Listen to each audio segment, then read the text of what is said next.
Welcome to the recap. This is week 2. I'm Sarah. And I'm Jordan. And we're going to talk about lions. Lions! Well, along with lions. Where have you been? Really, that was what Bishop Mac Bursagay preached on yesterday at the Mission Church, which is the church we attend. But what else happened this weekend? This weekend we went to a ladies' conference. Yes. It was called Drenched in Love, and it's at this really amazing place called Lion King Ministries. Pastor King is the main owner of it, and he has a really nice lady who works for him, and her name is Miss Tessa. And she invited our ladies group to go to this ladies' conference called Drenched in Love. It was a one-night thing, but man, I left feeling so refreshed. It was so good. The theme was Awaken the Inner Warrior.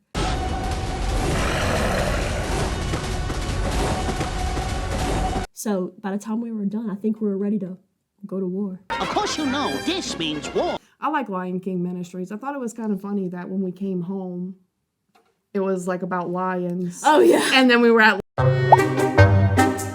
Lion King. Yes. And I thought, well, this is a pattern, and I love lions. Speaking of lions.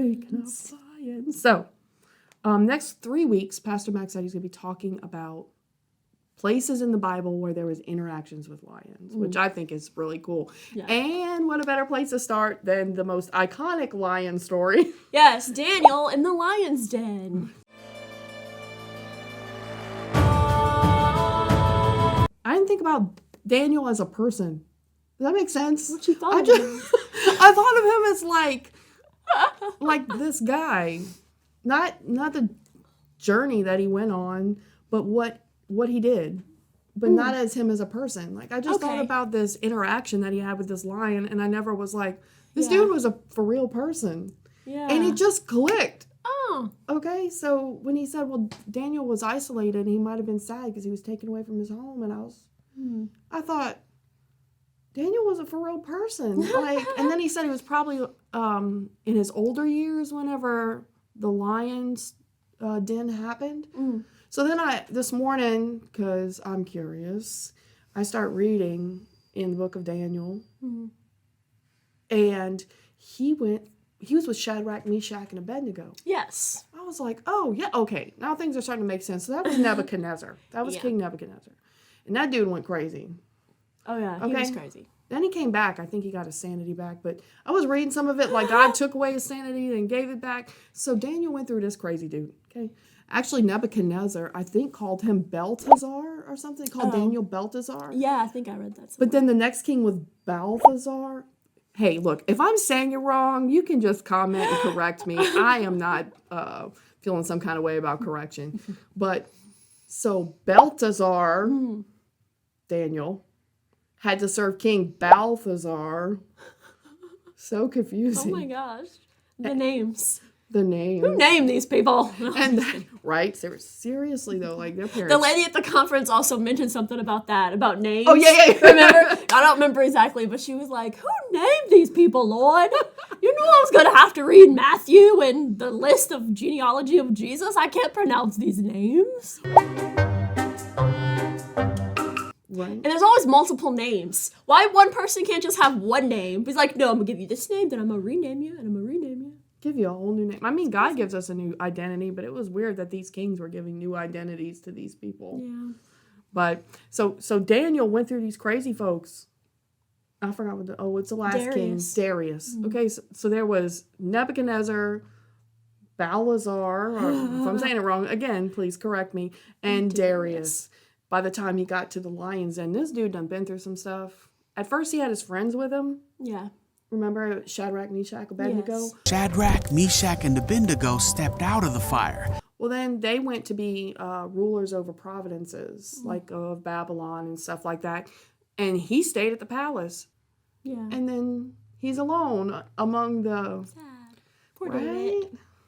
Among all the bad people that were trying to, like, hurt him. Yeah. or trying to get him killed. Jeez, golly. Wasn't even trying to talk bad about him or something. They were trying to, like, off the dude. Yeah. But the one thing I find, though, about Daniel, though, is even though he might have been alone, he always had God. Mm-hmm. And that was kind of the main focus of Pastor's, well, for me, that's what I got out of it. Mm-hmm. What his lesson was about loneliness and how many times we try to connect with humans to fill that loneliness, but only God can do that. Yeah, that's right. I wondered if Daniel suffered with loneliness. So I kind of looked up the word lonely, because you know how sometimes I can think, oh, loneliness means alone, but I'm alone and I don't feel sad. I don't know. Sometimes I'm alone and I feel sad. So you can't call loneliness alone. No, but I would say it's just a feeling. A feeling of emotion.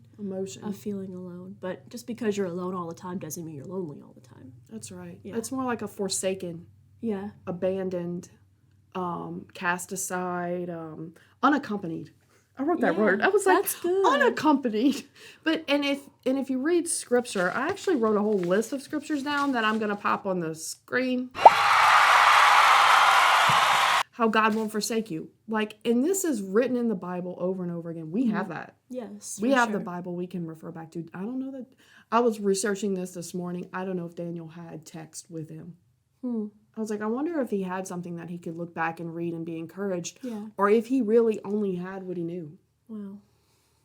You know, like we can look in the Bible and we can look up scriptures about how he won't leave us, how he'll always love us. To refresh our memory when we're feeling down or when we forget, you know. I think I really understood the power of the statement. One of the things that we wrote down in our notes is the human condition is thought to be a connection with other humans, but the real human condition is our connection with God. And I really understood this one time I was at a wedding and there were so many people there, and even me, like I was dancing and having fun, but it was almost like I was looking at myself, like my body doing that, but internally something was missing. And I was just like, I still feel alone. I don't feel any genuine connection, which should be another good definition, I think, of loneliness. Yeah. No genuine connection with any of these people. Even though I'm surrounded, there was just something missing. And it wasn't until I found the Lord, when you have that closeness to God, that those feelings start to fade away, because we literally have, I call it a God-shaped hole in our heart that only God can fill those things. We are made to worship. We're made to love God. So when we try to fill that with other things, it doesn't fit at all. Even relationships. I find that I used to probably wear my friends out, like, because I was feeling forsaken, alone, unaccompanied. Yeah. You know, like I was feeling all those things, so I would probably be a leech to my friends, you know. So trying to put them in places where only God was supposed to go. Right. So it probably put a really bad strain on the relationships that I had because I didn't have a connection with God. Right. Well, I feel like if you don't know that, like I feel like some people might not understand that they need that connection. Like they know something's missing, but if you don't know God, then you don't know that that's what you're missing. You know what I mean? So you try to fill it with all these other things. But when we meet with him, it cures that ache in our hearts for something more. And we're like, oh, this is what I've been missing the whole time. And I wrote a scripture, one of my favorites is Psalms 42. As the deer pants for the water brooks, so my soul pants for you, O God. My soul thirsts for God, for the living God. You know, a strong relationship with God, when you have that desire for him like that, which we did talk about last week, about praying for a desire for God. When you have that desire for the Lord, I think it will strengthen every other relationship around you, because when you see who God is or know who God is, you'll start to pick up on some of his characteristics. Man, I find that whenever I'm around you, or I pick up some of your better qualities, you know, I'll be more happy in the morning, which is a feat in itself for me. Wait, we went to the conference, right? And Sarah was like, no one should talk to me before 12 o'clock noon. She was letting us know that. So she did good, though. But my good friend Lindsay, she broke me in really fast. She only gets to visit with me every once in a while, but she was like talking to me all morning. It did wake me up. Between the coffee, the fruit, and Lindsay, I woke up. Yes. So when I'm spending time with them, I'll even pick up words they say. They say this thing in the friend group. What is that, PBP? Or... PvP, that was my thing. I made it up. So it's called PvP, and it basically stands for point blank period. Like when you say something that's like awesome, you're like PvP. Or like that's true, you know? That's like, the end of it. Like Bam. our Gen Z teenagers would say, facts. See that. So now, like all of her, it was her thing, and now the whole friend group is saying it. I caught myself saying it the other day. I was like, I don't even know what this means right now when I'm saying it. So if you spend time with God like that, you'll pick up the things he says and the way he is, and he's compassionate, and he's loving, and he's understanding, and he has empathy or sympathy and all the things and everything. Yeah. So if we spend time with God like that, and we pick up on his characteristics, and we pick up on his vocabulary and all the best things, which is everything about God, that will spill over into the other relationships that we have with our husband, with our kids, with our friends. Absolutely. And in times of loneliness or aloneness, really, you won't feel the loneliness. Correct. Right. That's what I think. So another thing we talked about was isolation, how the enemy will try to isolate us. And then when we're in that isolated space, it leads to desperation, which equals easy prey for the bad lion, not the good lion. Yeah. Like they got the roaring, the devil walks around like a roaring lion, seeking those who he can devour. I think it says like. Doesn't mean is. Yeah. Like, we serve the Lion of Judah. Yes. This dude is like a roaring lion. That means he just makes a lot of noise. Yes. Yeah. And Pastor talked about, like, the main lion, the Lion of Judah, which is Jesus. When he's in the room, when he's in our lives, when we're in his presence, all those lesser lions have to shut their mouth. I loved that statement so much. Whether that be a lesser lion of depression, a lesser lion of anxiety or fear or whatever it might be, they don't stand against God at all. Like the greater lion. They're nothing. Yeah. Yeah, the greater lion. Because really, even in a pack of lions, I think it's really just a bunch of females and a male. Most of the time, and sometimes there'll be another male straggler, but that other male straggler knows its place. Yeah. Like there's always the dominant male in the situation, which is the Lion of Judah. So if you have that as the forefront, Jesus is the forefront, and you're not letting lesser lions take over, you're not going to be gobbled up by these things that could take over. And I find that desperation can lead you to do some really extreme things. Yeah. I think that when you're desperate, you make decisions too quickly. Yeah. And in my opinion, yeah, if I can't think about something, the answer's no. Right. I feel sometimes, too, the enemy will make you feel like you need to hurry up and make a decision, so you make the wrong one. Mm-hmm. You know, I'm reminded of, like, the little angel and the little devil on your shoulder growing up. Yeah. Listen to that guy. He's trying to lead you down the path of righteousness. You know, like, you're going through something, and you're like, okay, there's this and there's this. Like, what decision do I do? And then the enemy's like, just do it. And you're like, okay, shut up. And you just make the decision in the moment, or you act out of anger or something. And then you usually look back and regret it. Yeah, and that's that roaring lion. All that noise, man. Yeah. All that noise. Desperation causes your mind to think, this is impossible. I can't do it. Yeah. So you grasp for whatever vice that you might have had, depression, anxiety. Oh, well, this will get me through. No, it really won't get It's just a crutch. Yeah, that's all it is. Yeah, I remember when I first came to the Lord. Like, looking back now, it's been almost 10 years, but I could see the Lord, like, slowly just taking all those crutches away from me. And he'll do that if you allow him to. You know, he'll take those addictions, he'll take those things that you run to, and then you'll just run to him every single time. And it just brings you even closer. It nurtures your connection. Yeah, I like that. It nurtures your connection with God. Okay, so what are some ways we can nurture our connection with God? So the number one thing that I put is to know who he is. Yes. Get in your word and know who the Lord is. I put he is the Lion of Judah. He's the authority. He's Prince of Peace. Get in your word and memorize scriptures that remind you the enemy has no power over you when you are going through these situations. So I encourage you to know the Lord, because a lot of times things will happen to us in our situation and we don't understand the circumstances. We don't understand the why. or what God's even doing. Like, I don't know what you're doing, but I know who you are. If you know who he is, you can continue to trust him through those hard times. Yep, that's right. That's very right. I like the idea of living out faith. Yeah. Daniel lived it. He did what God commanded him to do. He told the king a dream that was less than stellar.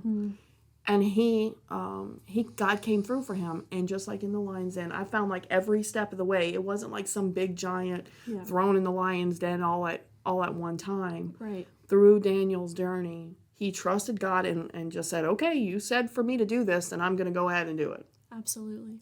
Each step of the way, he lived out what God told him through obedience. He lived out what he said, what he believed. Yeah. It's like all those little moments of faith, like, prepared him for that bigger moment when he was about to possibly die, you know?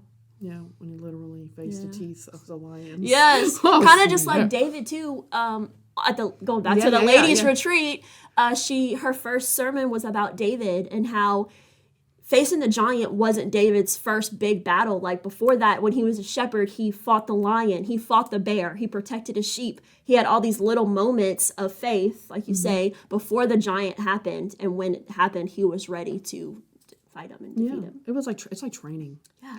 Yeah, you know, faith training. Yeah, Faith training. That's exactly what good. I believe. I think to nurture your relationship with God, man, you got to be like resistance training, Absolutely. faith training.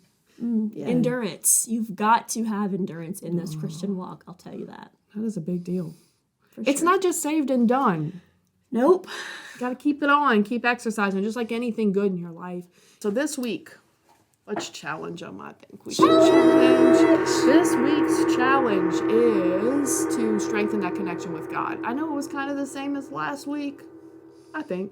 A little bit. It was similar. Yeah, because last week was those four points or whatever. And this is basically like the first one is, the first one last week was like praying for that hunger.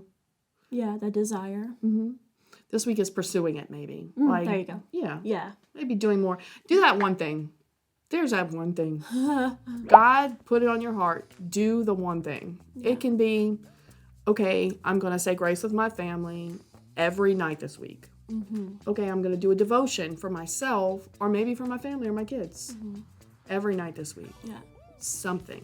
And make the time. Again, this kind of goes with last week, but like if you set an alarm in your phone, like if you say, we're creatures of habit. So if you're trying to get closeness with God and nurture that connection, you have to do it every single day. You have to make the time, carve it out, set an alarm on your phone and do what you need to do to be like, at this time, I'm going to get up, I'm going to pray, I'm going to read my Bible, you know, and just, we're creatures of habit, so make it a habit. Yeah, that's very important. You know? And speaking of connections, we really want to connect with you. Please make sure you like, subscribe, and hit the notification button. And comment below. Let us know what you think about what you've heard today. If you have any ideas, even if you don't like what we said, hey, we'll even take criticism, whatever you say. And we're going to be having church on Wednesday. Yes, church Wednesday night at 7 p.m. We have a little bit of everything for everybody. We have teens, and we also have preteens and adults. So come on out. It's going to be great. Yep, at 200 Stable Road in Patterson, Louisiana. We also have Sunday morning service at 10:30 a.m. And we live stream on Facebook at the Mission Church Online. I'd like to thank you so much for stopping by for the recap. And my name is Sarah. And I'm Jordan. Have a great day. We'll see you next week.